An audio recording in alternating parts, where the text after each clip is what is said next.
Queridos irmãos, a paz do Senhor Jesus. Lucas capítulo 16, versículo 19 ao 29. Se você encontrou, por favor, diga amém. Leiamos o texto da Bíblia. Lucas 16, a partir do 19. Ora, havia um homem rico e vestia-se de púrpura e de linho finíssimo, e vivia todos os dias regalado e esplendidamente. Havia também um certo mendigo chamado Lázaro, que jazia cheio de chagas à porta daquele, e desejava alimentar-se com as migalhas que caíam da mesa do rico, e os próprios cães vinham lamber-lhes as chagas. E aconteceu que o mendigo morreu e foi levado pelos anjos para o seio de Abraão. E morreu também o rico e foi sepultado. E no Hades ergueu os olhos, estando em tormentos, e viu ao longe Abraão e Lázaro no seu seio. E clamando disse: Abraão, meu pai, tem misericórdia de mim, e manda Lázaro que molhe na água a ponta do seu dedo e me refresque a língua, porque estou atormentado nesta chama. Disse, porém, Abraão: Filho, lembra-te de que recebeste os teus bens em tua vida, e Lázaro somente males. E agora este é consolado e tu atormentado. E além disso está posto um grande abismo entre nós e vós, de sorte que os que quiserem passar daqui para vós não poderiam, nem tampouco os de lá passar para cá. E disse ele: Rogo-te, pois, ó Pai, que o mandes à casa de meu pai, pois tenho 5 irmãos, para que lhes dê testemunho, a fim de que não venham também para este tormento. Disse-lhe Abraão: Eles têm Moisés e os profetas. Ouçam-nos. Amém. Por favor, tome seu assento. Eu vou falar esta noite sobre os tormentos do inferno. Portanto, eu preciso que você preste bem atenção, olhe para cá e, se possível, deixe seu glória para o final da mensagem. Tá bom? Durante muitos anos, esse texto de Lucas, ele vem sendo pano de fundo de inúmeras discussões teológicas acerca da existência de um lugar de tormento, onde Deus irá exercer juízo sobre aqueles que o rejeitaram. A exemplo do que falo, existem alguns ensinos ou pseudo-ensinos que negam ou que, no mínimo, mitigam a função do inferno como juízo de Deus. Por exemplo, existem os adeptos do espiritismo moderno. Essa crença religiosa prega que o homem nasce, cresce, cumpre um propósito pré-estabelecido na eternidade, e caso algum quesito desse propósito não seja cumprido, após a morte, ele retorna em outro corpo através da reencarnação. Este é um ensino equivocado, pois o escritor sacro aos Hebreus, no capítulo 9 e no versículo 27, diz que ao homem está destinado morrer uma única vez, vindo após isso o juízo de Deus. Ainda existe o famigerado ensino do purgatório. No final do século VI, mais precisamente no ano 593, o Papa Gregório o Grande lançava prospectos anunciando a existência de um lugar entre o céu e a terra, onde homens e mulheres que não foram más o suficiente para irem direto para o inferno, e nem boas o suficiente para irem direto para o céu, iriam para este lugar, para que seus pecados fossem queimados a fogo no afã de alcançarem a purificação e assim entrarem diretamente no céu. O interessante é que neste período, nesta época, a cúpula da igreja repudiou tal ensino. Entretanto, no final do século XV, mais precisamente no ano de 1493, no Concílio de Florença, o ensino do purgatório foi oficializado como dogma oficial da Igreja Católica Apostólica Romana. O grande problema, meus irmãos, deste ensino é que ele não ganha força e nem respaldo nas páginas da Bíblia. Eu já li a Bíblia de Gênesis ao Apocalipse algumas vezes e não existe nada que indique, que revele, que mostre ou que venha dar inferência ao ensino do purgatório. A bem da verdade, quando alguém dá uma certa crença a esse falso ensino, está desqualificando ou desvalorizando o sacrifício de Jesus no Calvário. Porque se há perdão após a morte, para que Jesus sair do céu? Para que coroa de espinhos? Para que sofrer o dilacério e vitupério do Calvário? Não se engane, não existe perdão após a morte. O momento de arrependimento é agora, enquanto estamos vivos. 1 de João, capítulo 1, vai dizer que se confessarmos os nossos pecados aqui em vida, Ele é fiel e justo para nos perdoar de todos os pecados e nos purificar de toda a transgressão. O momento, a hora de recebermos a purificação de nossos pecados é agora, é nesse momento, quando olhamos para o dilacério e vitupério do Calvário, para o sangue vertido na cruz. Outro ensino que nega por completo a existência do inferno são chamados de universalistas. Esse povo prega que, dado ao amor exacerbado de Deus, e uma condenação iria contra o caráter de Deus, então Deus não seria justo ao mandar ninguém para o inferno. Portanto, eles pregam que todos os seres humanos, aqueles que já passaram e esses que estão vivos ainda, todos serão salvos. Isso é uma falácia. Ainda existe os aniquilacionistas. Neste grupo existe uma subdivisão. A primeira divisão é o aniquilacionismo parcial. É aquele que crê que o homem sem Deus morre e entra no sono da alma, esperando a ressurreição do corpo, para enfim ser submetido ao juízo final, ser lançado no lago de fogo e ali pagar parcialmente, de acordo com os seus pecados, depois ser aniquilado. O aniquilacionismo total prega que o homem sem Deus, no momento que morre, ele é aniquilado, exterminado, e que não existe condenação.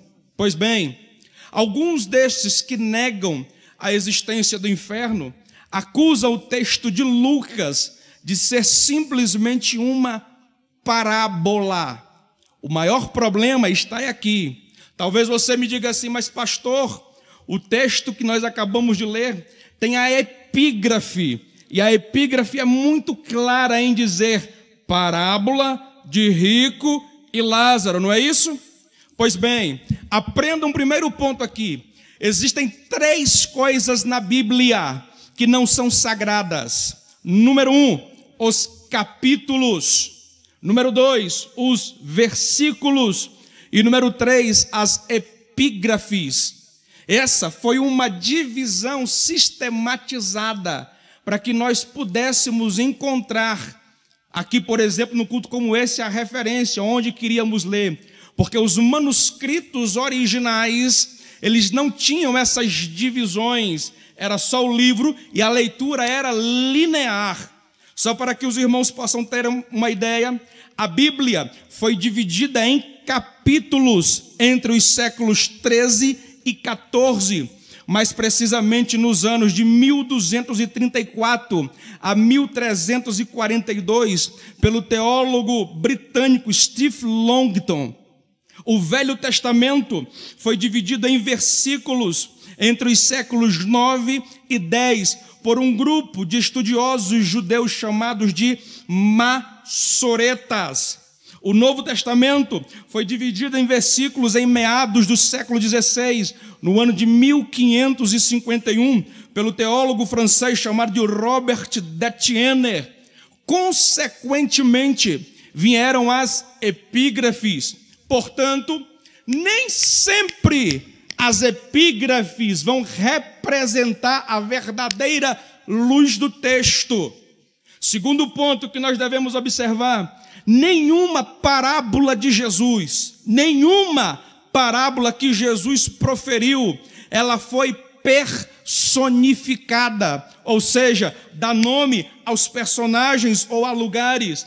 Por exemplo, a parábola do trigo e do joio, não se sabe o nome do dono da terra e nem dos trabalhadores. A parábola do fermento, não se sabe o nome do dono, nome da terra e o nome da mulher que misturou o fermento na farinha. A parábola do bom samaritano, não se sabe o nome do samaritano e nem do homem que foi ferido pelos assaltantes. A parábola do filho pródigo, não se sabe o nome do pai, nem do filho mais velho e nem do filho mais novo. E assim todas as demais parábolas de Jesus, nenhuma delas é personificada. Entretanto, o texto de Rico e Lázaro está muito bem claro. A Bíblia vai dizer, iniciando-se, havia, verbo haver no sentido de existir, ou seja, dando conotação de veracidade. Ele vai dizer, havia um certo mendigo, e ele dá o nome, Lázaro. Ele vai dizer que existia um rico, que no grego rico quer dizer divis. O interessante é que, não obstante ao nome dessas duas pessoas, ele vai dar o nome de um expoente na cultura hebraica, o nome do pai do monoteísmo. Ele vai dizer o nome de Abraão. Se não bastasse, no final do texto, ele vai dizer um dos nomes mais expressivos para todo judeu. Ele vai dizer o nome de Moisés. Isto denota que esse texto não é uma parábola. Outra curiosidade, que nenhuma parábola de Jesus existe a atuação literal de anjos. Nenhuma parábola de Jesus. Anjo aparece na explicação da parábola. Por exemplo, Mateus capítulo 13, Jesus vai contar a parábola do joio e do trigo. Ele vai dizer que um certo senhor foi semear semente no seu campo. Semeou a semente, foi dormir. O maligno veio e plantou uma má semente. As plantas cresceram. Os trabalhadores daquele senhor viram que entre o trigo existia joio. Chegam para o seu senhor e dizem, mas senhor, não plantastes tu aqui somente trigo? E temos visto que há aqui joio. Observe que o dono da terra diz, o maligno, o inimigo semeou uma má semente. Os trabalhadores dizem assim, o senhor deseja que nós vamos lá e arranque o joio? Olha o que o dono da terra diz, não, vocês não são especialistas, porque se vocês forem arrancar o joio, vocês correm o risco de também arrancar o trigo. Espere a época da ceifa, e eu darei ordem aos ceifeiros. Observe, pessoas especializadas, eu darei ordem aos ceifeiros para que venham, arranque o joio, ajunte em feixes e queimem a fogo. Pois bem, observe que aqui não existe a manifestação literal de anjos. Um pouco mais à frente, Jesus vai explicar a parábola do joio e do trigo. Ele vai dizer que quem planta a boa semente é o Filho do Homem, ele mesmo. O campo é o mundo. A boa semente, os filhos do reino. Quem plantou a má semente? O maligno, o diabo. A má semente são os ímpios. a ceifa, a consumação dos tempos, ou seja, o fim dos tempos. E ele vai dizer: os ceifeiros são os anjos. Observe que anjo só aparece na interpretação da parábola. Todavia, no texto de Rico e Lázaro está escrito: e Lázaro morreu e foi levado pelos anjos ao seio de Abraão. Outro detalhe: o termo parábola significa comparação ou espelhamento.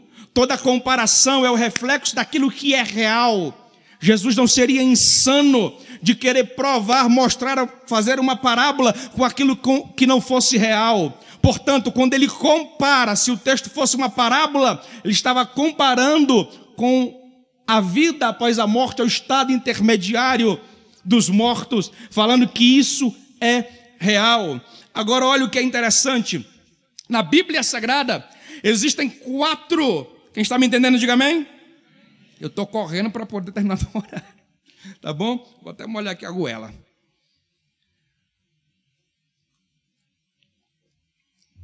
Existem 4 palavras na Bíblia que são utilizadas para falar de inferno.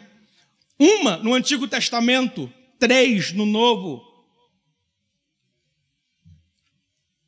A palavra usada no Antigo Testamento é o termo hebraico Sheol. É aqui que mora a confusão de alguns aniquilacionistas. Porque o termo hebraico Sheol, durante 27 vezes nas páginas da Bíblia, representa literalmente sepultura, sepulcro ou enterrado. Daí a ideia de que inferno é a sepultura. Isso, 27 vezes. Só que eles ignoram que por 28 vezes o termo Sheol significa inferno ou mundo invisível. O dicionário bíblico de Strong diz que Sheol é o mundo dos mortos. A concordância analítica de Young diz que Sheol é o estado invisível dos mortos. A enciclopédia bíblica de Fawcett diz que Sheol é o receptáculo comum dos mortos. Sheol aparece literalmente significando inferno. E se você pegar qualquer dicionário da língua portuguesa, eu peguei o Primeirão, e você for olhar o que significa inferno, você vai encontrar habitação da alma dos mortos, lugar destinado ao castigo eterno da alma dos pecadores, lugar de demônio, vida atribulada ou de sofrimento, coisa desagradável, desassossego, sofrimento, grande confusão ou gritaria.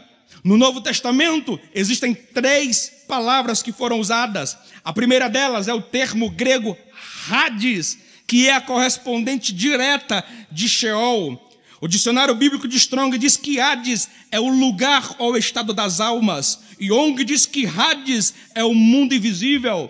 Robertson, um erudito grego mundialmente conhecido, vai dizer que Hades é tecnicamente o mundo invisível. A segunda palavra grega usada para falar do inferno no Novo Testamento é o termo Tártaro. Tártaro não é aquele negócio da Nordente não, tá, irmãos? Aparece uma única vez nas páginas da Bíblia. Está lá em 2 de Pedro, capítulo 2, versículo 4, que diz: porque se Deus não perdoou aos anjos que pecaram, mas havendo-os lançado no inferno.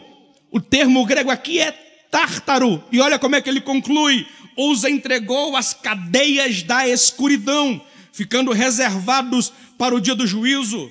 Strong vai dizer que Tártaro é o abismo mais profundo do Hades. A expressão com exatidão e da clareza quer dizer que Tártaro é encarcerar em tormento eterno. É por isso que Deus colocou esses anjos em cadeias, em escuridão, lá no Tártaro. Robertson vai dizer que Tártaro é a habitação tenebrosa e sombria dos mortos ímpios. E por fim, a terceira palavra utilizada no Novo Testamento para falar do inferno é o termo Geena ou Gehenna. Esse termo, meus queridos irmãos, aparece 11 vezes nas páginas do Novo Testamento. 11 vezes. Só Jesus faz uso dela 10. Vou repetir, 11 vezes aparece nas páginas do Novo Testamento. Só Jesus usa 10 vezes. O termo Guiena tem origem no Vale de Rinom. O Vale de Rinom era um lugar que ficava ali nas cercanias adjacentes a Jerusalém. O rei Acais instituiu uma adoração macabra a alguns deuses com D minúsculo, ao deus fogo, ao deus sol, ao deus Baal, ao deus Moloque. Na época do império do ímpio rei Manassés, os judeus eram submetidos a esse tipo de adoração.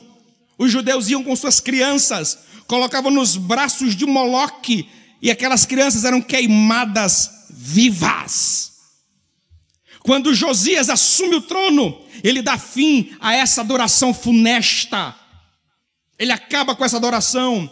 E pasmem os senhores, o Vale de Rinom, ele se transforma em um receptáculo, onde carcaças de animais eram lançadas e corpos de criminosos. Camarada, quando era criminoso e morria, jogava no Vale de Rinom. Quando a carne começava a apodrecer e aqueles vermes começavam a andar e o cheiro insuportável de carne apodrecida começava a exalar, as pessoas mantinham um fogo aceso perpetuamente no afã de diminuir o odor fétido de carne apodrecida. O interessante é que durante as 10 vezes que Jesus usou o termo Guiena, esse vale de Rinom ainda existia. Jesus estava dizendo que o inferno é real, é mais real do que a tua própria vida. A grande pergunta que se faz é, eu não sei se você fez isso, mas eu fiz quando eu era ainda conscrito na fé. Por que que rico foi para o inferno e Lázaro foi para o céu? Por quê? Eu imaginava que Lázaro foi para o céu porque era pobre, miserável. E o rico porque tinha dinheiro. E aí tu não sabe como é que eu orava por causa disso.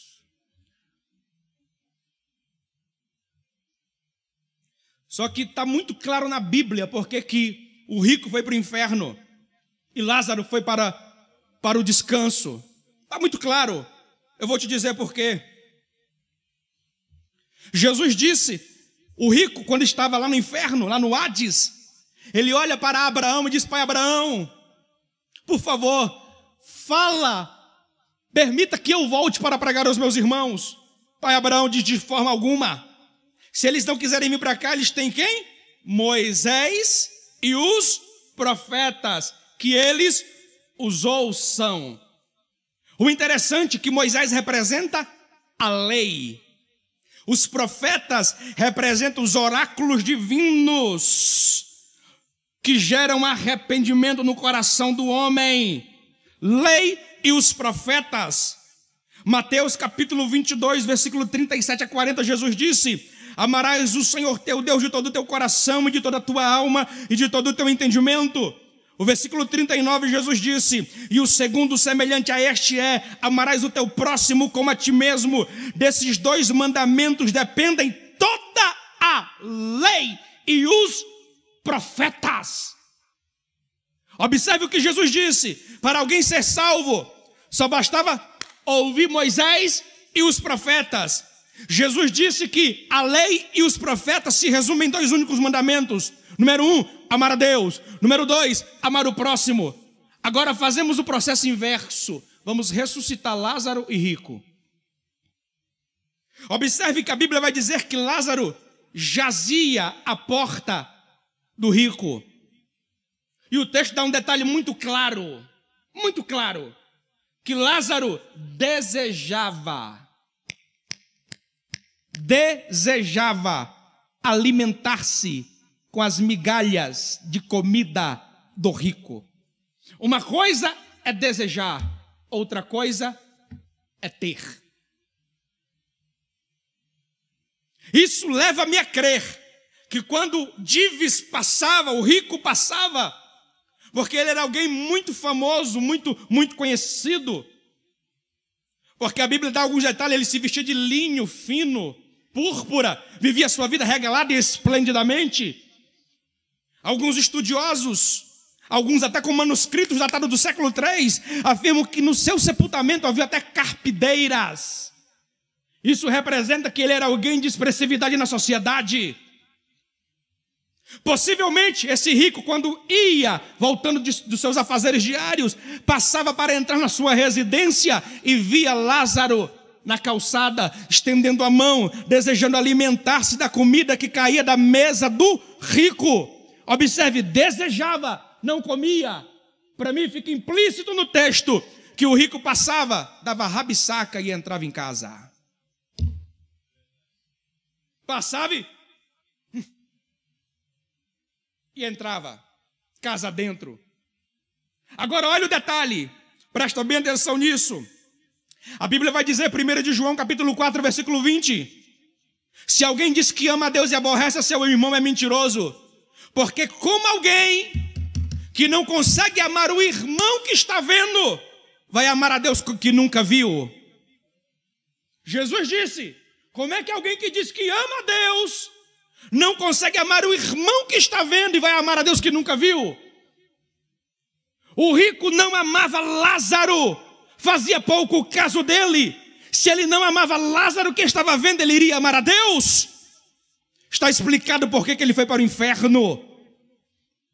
Agora, preste bem atenção.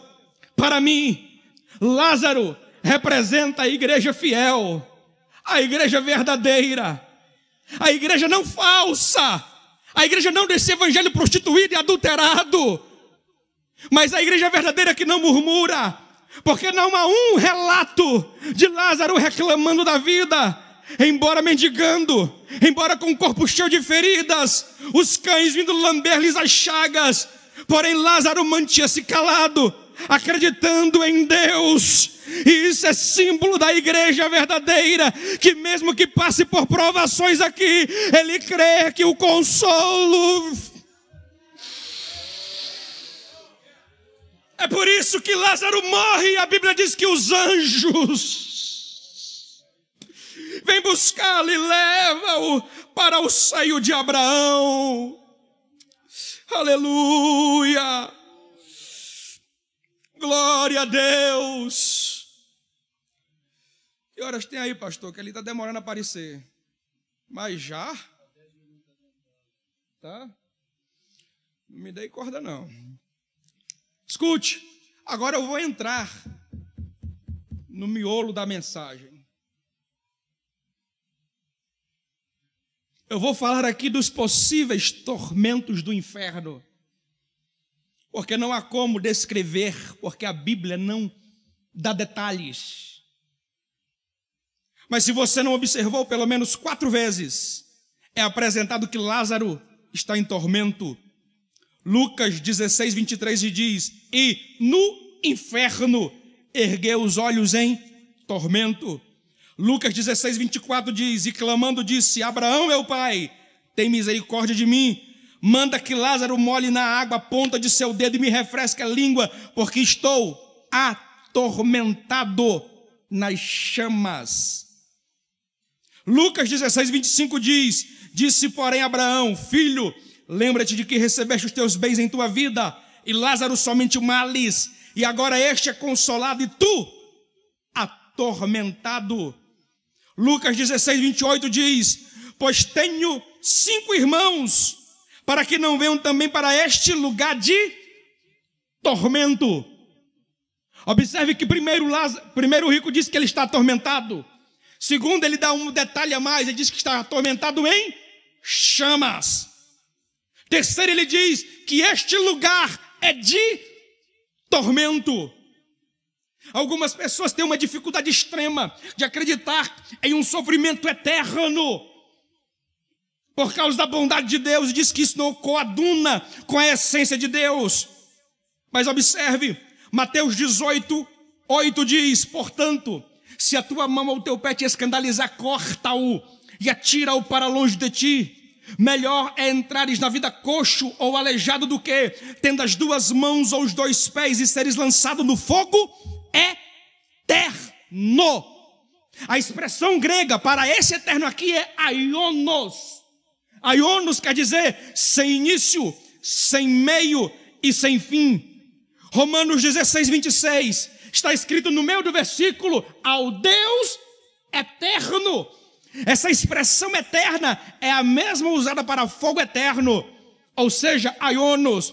Agora observe, se o fogo é eterno e Deus também é eterno, é sinal de que isso não tem fim. Agora escute, o primeiro sofrimento do eterno, senhoras e senhores, você que me escuta, você que me assiste agora, o primeiro grande sofrimento do eterno, eu preguei aqui no dia 3 de janeiro do ano passado, preguei sobre a Nova Jerusalém. Lembra, Amanda? Amanda até me ajudou aqui no louvor. Eu falei da grandeza, do esplendor da Nova Jerusalém. E eu disse que o céu, ele não é bom por causa das ruas de ouro e de cristal. O céu não é bom por causa das águas do rio da vida. O céu não é bom por causa da árvore da vida. O céu é bom porque Deus está lá. E o primeiro sofrimento do inferno qual é, pastor? Porque Deus não estará lá. Mas pastor, Deus não é onipresente? É. Como isso vai acontecer? Não sei, é um paradoxo. Mas a Bíblia diz, Mateus 25, 41, então dirá aos que estiverem à sua esquerda: apartai-vos de mim, malditos, para o fogo eterno, preparado para o diabo e seus anjos. Haverá uma ruptura, haverá um apartar-se.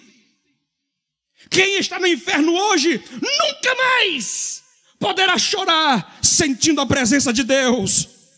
Quem for para o inferno, nunca mais poderá se alegrar por causa da presença do Espírito Santo.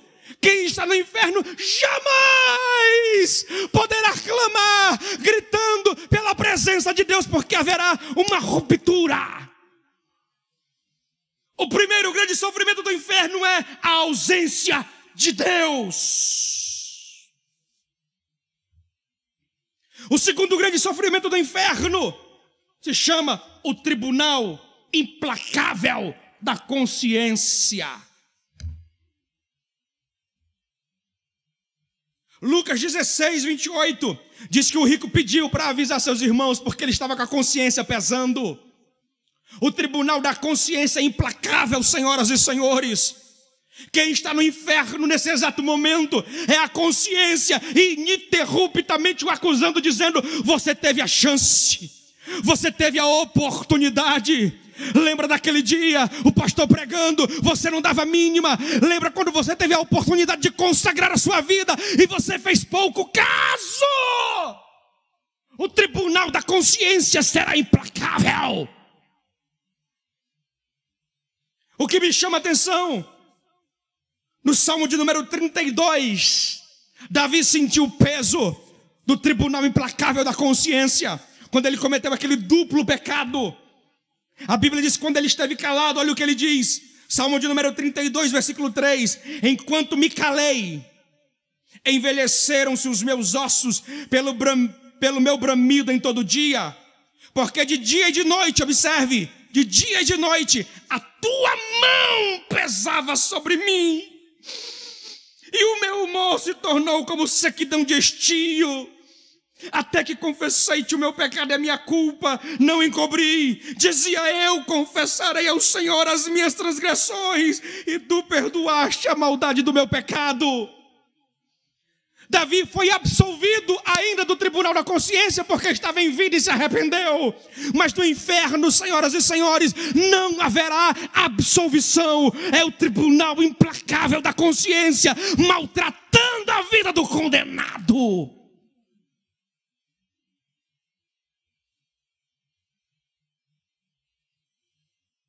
Terceiro tipo de sofrimento no inferno, que a gente pode deduzir, são as consequências da falta de amor.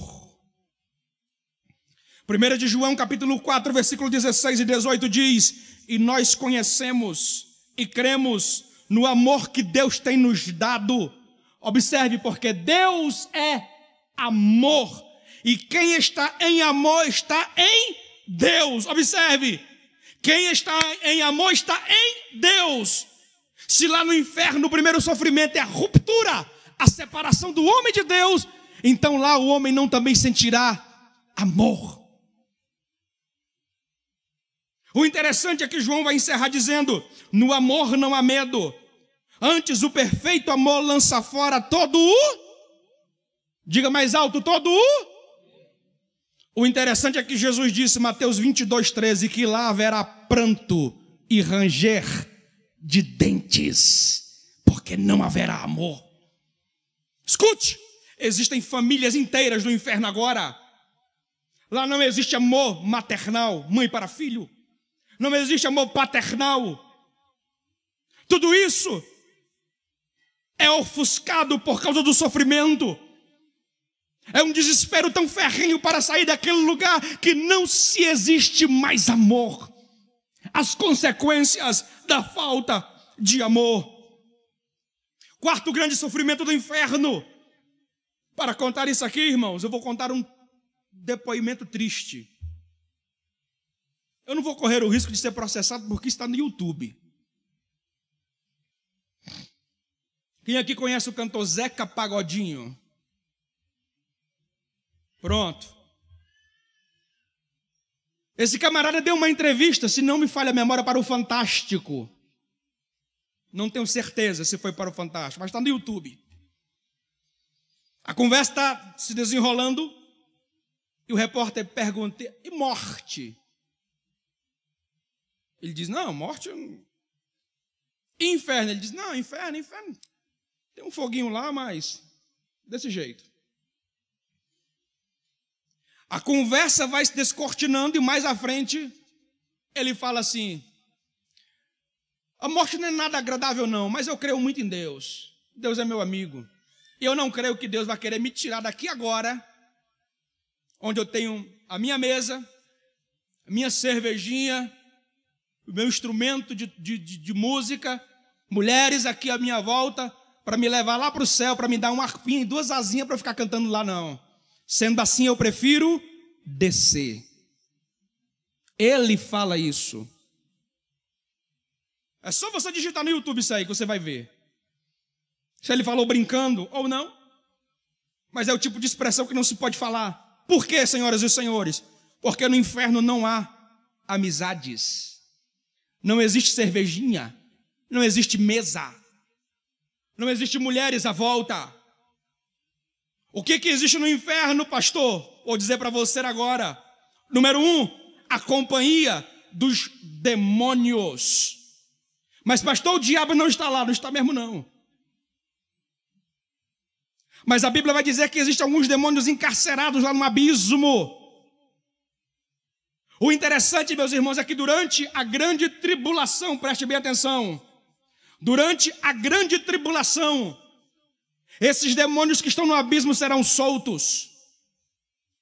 O final do capítulo 8 do livro do Apocalipse, no versículo 13, que é o último versículo, se não me falha a memória. O escritor, o apóstolo João, diz assim: ai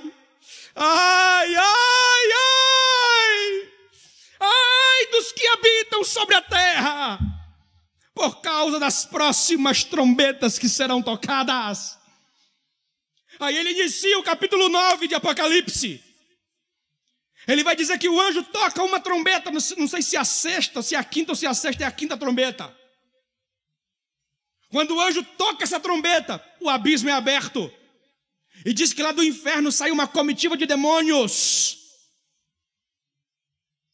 Esses demônios vêm e eles recebem uma ordem: não toque a vegetação do planeta, toque só nos homens que não receberam o sinal de Deus. A Bíblia diz que o sofrimento que esses demônios causarão naqueles que ficarem na grande tribulação é tão ferrenho, que é semelhante à ferroada do escorpião. Alguém aqui já foi ferroado por um escorpião? Graças a Deus, ninguém. Agora olha o interessante. O veneno do escorpião pode causar sintomas como vermelhidão na pele, inchaço, dor no local da picada, Alguns casos podem ser mais graves, causando sintomas generalizados como enjoos, vômitos, dor de cabeça, espasmos musculares, queda da pressão, havendo até mesmo risco de morte. Isso é o efeito do veneno do escorpião. Agora o interessante é que no período tribulacional, esses demônios vão causar esses efeitos nos homens durante 5 meses. O sofrimento será tão intenso que diz a Bíblia que os homens procurarão a morte e não encontrarão. Um sofrimento ferrenho. Agora imagine, meu irmão, isso aqui vai acontecer na grande tribulação. Agora você imagine quem está no inferno agora tendo a companhia desse pessoal. Nessa primeira comitiva não é dado o nome dos demônios. O anjo toca novamente a 6ª trombeta e sai uma segunda comitiva de demônios agora. A Bíblia vai dizer que o número desses demônios era de 200 milhões. 200 milhões. Esses demônios viriam, esses cavaleiros viriam do inferno com couraças de fogo, enxofre.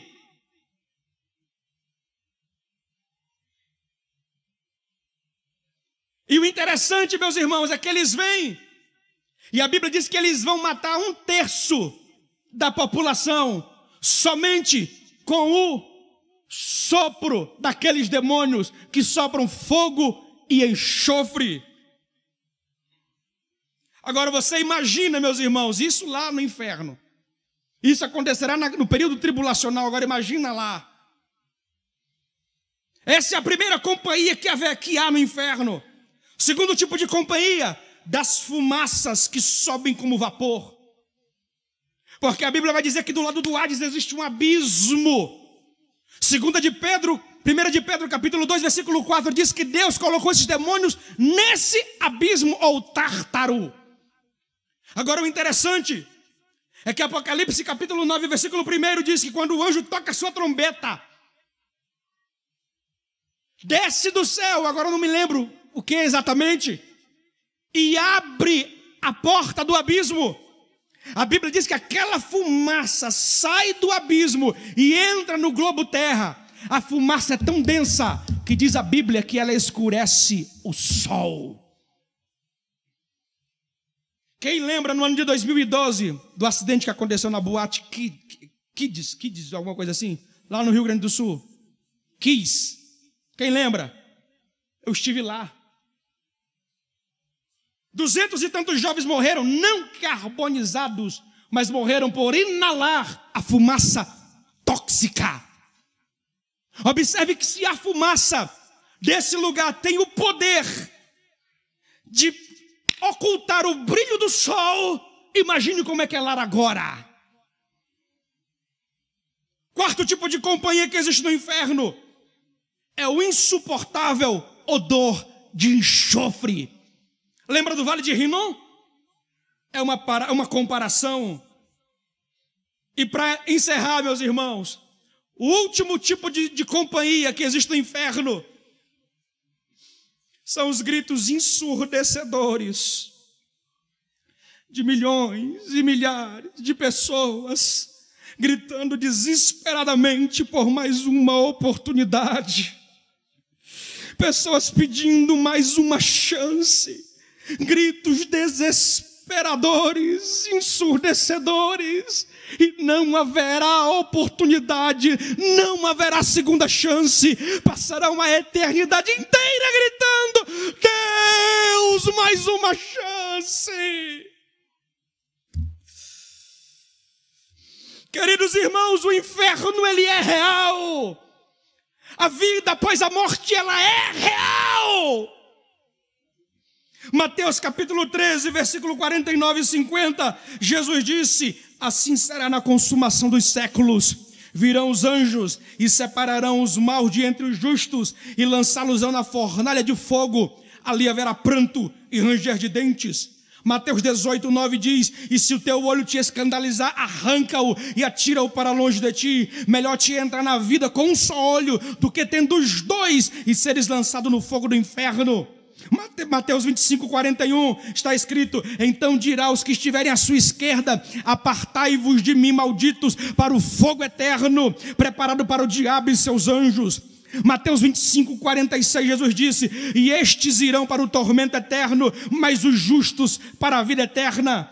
Apocalipse 19, 20, está escrito: e a besta foi presa, e com ela o falso profeta, que diante dela fizeram os sinais, com que enganou os que receberam o sinal da besta e adoraram a sua imagem. Estes dois foram lançados vivos no lago de fogo que arde como enxofre. Apocalipse capítulo 20, versículo 15, está escrito: e aquele que não foi achado no livro da vida foi lançado no lago de fogo. Apocalipse capítulo 21, versículo 8 diz: mas quanto aos tímidos, aos incrédulos, aos abomináveis, aos homicidas, e aos que se prostituem, e aos feiticeiros, e aos idólatras, e a todos os mentirosos, sua parte será no lago de fogo que arde com fogo e enxofre, que é a segunda morte.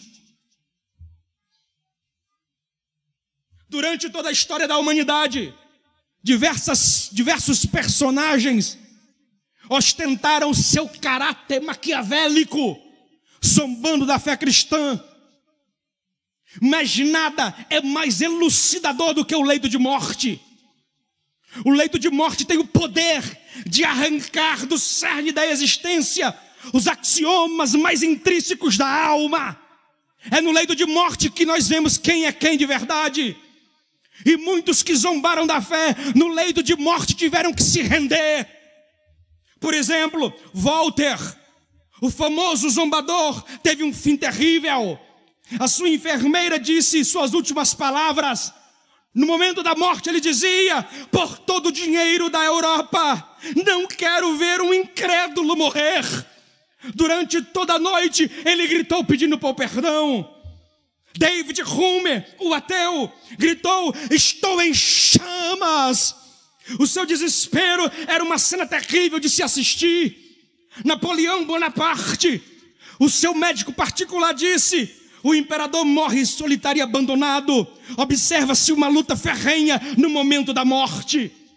César Borgia, um estadista, disse: tomei todas as providências para tudo no decorrer da minha vida, menos para o dia da morte, e agora tenho que morrer completamente despreparado.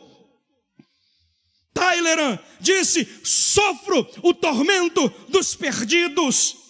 Carlos IX da França disse: estou perdido, reconheço-o claramente. Mazarino gritava: alma, oh minha alma, o que será de ti? Hobbes, um filósofo inglês, disse: estou diante de um terrível salto nas trevas. Sir Thomas Scott, o antigo presidente da Câmara Alta inglesa, disse: até este momento eu pensei que não havia nem Deus e nem inferno. Agora sei e sinto que ambos existem e estou entregue à destruição pelo justo juízo do Todo-Poderoso. Goethe gritava: mais luz. Nietzsche dizia: se realmente existe um Deus vivo, eu sou o mais miserável dos homens. Lênin morreu em confusão mental. Ele passou a noite inteira pedindo perdão dos seus pecados para as mesas e cadeiras. Churchill gritava: que tolo que fui na minha vida. E agora, o chefe da polícia secreta russa dizia: deve existir um Deus e ele me castiga pelos meus pecados. Yaroslavinsky, dizia o presidente do Movimento Internacional dos Ateus, gritou antes de morrer: por favor, queimem todos os meus livros. Nada é mais elucidador do que o leito de morte. Nada. Para encerrar, senhoras e senhores, quem aqui lembra da fitinha cassete? Daquela que a gente botava a caneta. O pessoal mais jovem não sabe o que é isso, não. A gente botava a caneta para rebobinar aqui. A gente botava e ficava assim, ó. Lembra disso? Pois é. Eu tenho uma pancada assim de fita. A minha esposa é doidinha para jogar fora. Porque não tem onde ouvir, irmão. Não tem mais toca-fita. Eu tenho umas fitinhas cassetes, aquelas, do pastor Napoleão Falcão, que foi o homem que influenciou a minha vida e influencia até hoje. Meu maior desejo, irmãos, era que no dia da minha ordenação a pastor ele estivesse presente, do tanto que eu admirava e admiro aquele homem. Que ele estivesse presente e colocasse as mãos sobre mim. Quando eu comecei a pregar, eu imitava ele em absolutamente tudo, só não na língua estranha. Mas até o jeito de pegar o microfone, até que eu fui desenvolvendo o meu jeito. Admirava demais aquele homem, admiro. E eu tenho uma fitinha cassete, ele pregando na década de 80. Quem está me ouvindo, diga amém. Ele pregando na década de 80. E ele conta 2 testemunhos que ele viveu na sua carreira. O primeiro deles foi na década de 60, quando ele ainda era tenente temporário do exército. Ele conta que lá na Paraíba, em João Pessoa, existia um homem chamado Domingos. Este homem escarnecia dos crentes, zombava dos crentes, batia nos crentes, enchia sacos com fezes e jogava nos crentes. Nessa fitinha cassete, Napoleão Falcão conta que um dia esse homem almoçou e logo após o almoço começou a sentir dores na barriga. As dores foram se intensificando e ele gritava: ai, ai, ai, ai. Como as dores iam intensificando, ele gritava mais alto: ai, ai, ai, ai. E lá no Nordeste, irmãos, a gente é curioso. Na hora a gente sai das casas, porque as casas é tudo uma pertinho da outra. A gente sai das casas e vai ver o que está acontecendo. Quem é nordestino sabe do que eu estou falando, que é assim. Ele conta que as pessoas saíram e aglomeraram-se à frente da casa de seu Domingos e ficava vendo aquela cena horrenda, ele gritando: ai, ai, ai, ai, ai. Alguém corre e manda chamar o padre da freguesia. Ele conta que quando o padre chega, ele vem com a água benta e começa a jogar em seu Domingos a água benta. Quanto mais ele jogava, mais seu Domingos gritava: ai, ai, ai. Napoleão Falcão disse que viu e se deparou com a cena mais horrível que ele já contemplou na sua vida. Ele viu aquele homem cerrar os pulsos de tanta dor, o olhar virar e ele gritando: ai, ai, não me deixe ir para este lugar, não me deixe ir para este lugar. E assim ele morreu. O inferno é real. Em contrapartida, Napoleão agora já era pastor, estava tomando conta de um rebanho. E ele conta que um dia pela manhã uma jovem correu à casa dele, bateu na porta. Quando ele abre a porta, era uma jovem da mocidade, filha da dirigente do círculo de oração. E ela diz: pastor, pastor, minha mãe, pastor. Napoleão Falcão conta que bota o paletó, corre para a casa da irmã. Se não me falha a memória, acho que era Nancy o nome dela. Ele corre para a casa da irmã. Quando chega lá, vê ela, camadas irmãs, companheiras dela do círculo de oração em volta da casa. Napoleão se ajoelha, pega na mão da irmã e diz: minha irmã, eu vim aqui na incumbência de orar a Deus por tua vida. E ela diz: não faça isso, pastor. Porque o meu Jesus, a quem eu sirvo, nesses 40 anos, apareceu a mim pela madrugada. Ele disse: como assim, minha irmã? Ela disse: o meu Jesus me apareceu pela madrugada e me trouxe uma palavra. E ele não querendo crer por causa da incredulidade que é normal numa situação como essa. Ele disse: minha irmã, como é que era Jesus? E ela disse: pastor, não deu para visualizar bem o seu rosto, porque havia um facho de luz muito incandescente. Napoleão começou a se lembrar do Jesus do Apocalipse. Eu observava que os seus pés brilhavam muito como fogo. Eu observava que os seus olhos eram como tochas de fogo. Ela começou a dar a descrição do mesmo Jesus que João tinha visto na ilha de Patmos. Só que tinha um detalhe. Napoleão conta que estava esperando ela falar do cinto. Porque se ela dissesse que via um cinto na cintura de Jesus, ele não iria crer. Porque Jesus é sumo sacerdote eternamente segundo a ordem de Melquisedeque. E sumo sacerdote usa o cinturão, é no peito, e o cinturão de Jesus é de ouro. Ela vai continuar e concluir a história. Ela diz: e eu vi que no peito de Jesus havia um grande cinturão de ouro. Ele diz: era o Jesus de Apocalipse.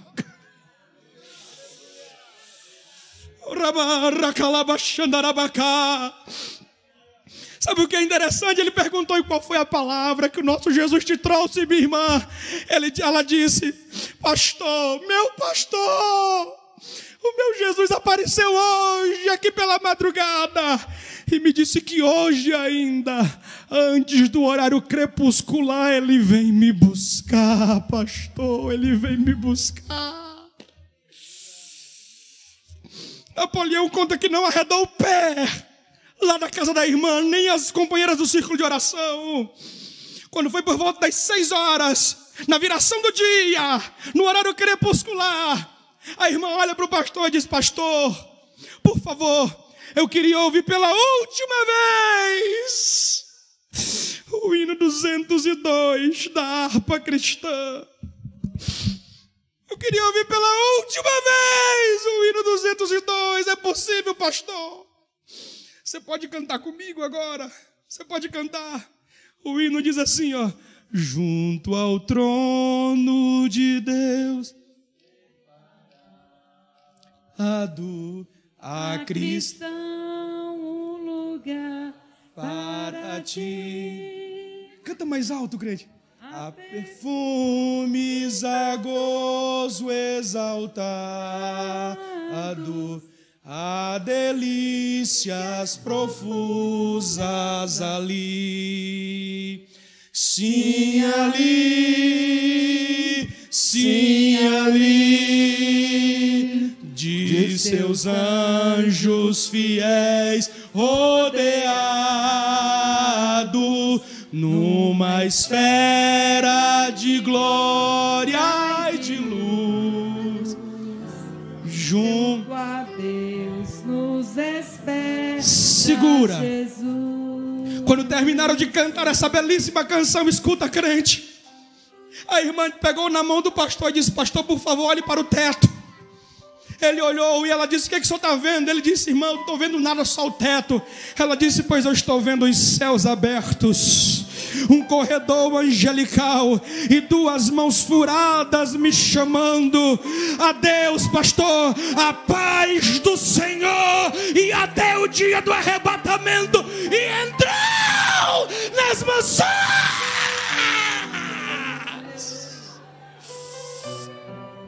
É por isso que a Bíblia diz: quão agradável é aos olhos do Senhor a morte de um justo. Coloque-se de pé em nome de Jesus. Paráclifos de cafaite de quitá, cauete cominacafubi na cataia. Escute, eu congreguei em uma igreja que aconteceu algo semelhante. A irmã que dirigia também um círculo de oração. Parece que é um mistério com esse povo.